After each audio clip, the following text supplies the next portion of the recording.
నాగులవరం గ్రామంలో చేస్తా ఉన్నాం. మీకు అధికారులు చెప్పింది పూర్తిగా అర్థమైంది అనుకుంటాను.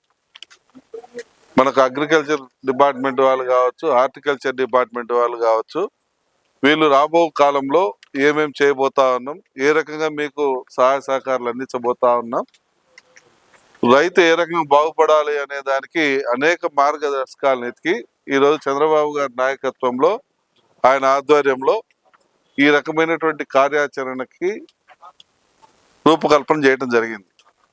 ముఖ్యంగా మన మార్కాపురం ప్రాంత వాసులమందరం కూడా చంద్రబాబు గారికి రుణపడి ఉండాలి.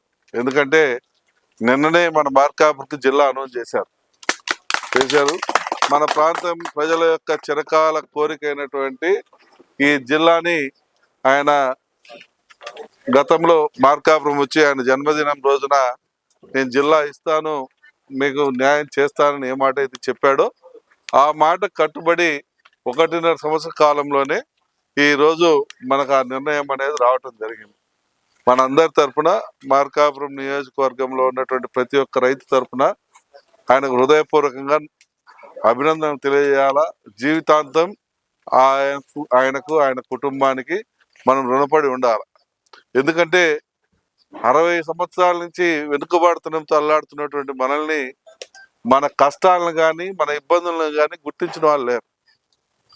చాలా మంది మూర్ఖులు, కొంతమంది మూర్ఖులు ఇప్పుడు జిల్లా వస్తే ఏమైతుంది ఏమైందని అంటున్నారు. ఇప్పుడు జిల్లా వస్తే ఏమైతుందని నీకు నాకు తెలియకపోవచ్చు, కానీ మన పిల్లలకు తెలిస్తే దాని ప్రతిఫలం ఏంటా అని, మన పిల్లలు అనుభవిస్తే దాని ప్రతిఫలం ఏ రకంగా ఉంటుంది అని మనం కూడా దాన్ని మలుచుకోగలిగితే మనం కూడా అనుభవించగలుగుతాం. దాని యొక్క పంటని ఏ రకంగా మనం పండించుకోగలం, ఆ రకంగా చేసుకోగలిగితే మనకు కూడా అది ఉపయోగపడుతుంది. సరే, ఏది ఏమైనా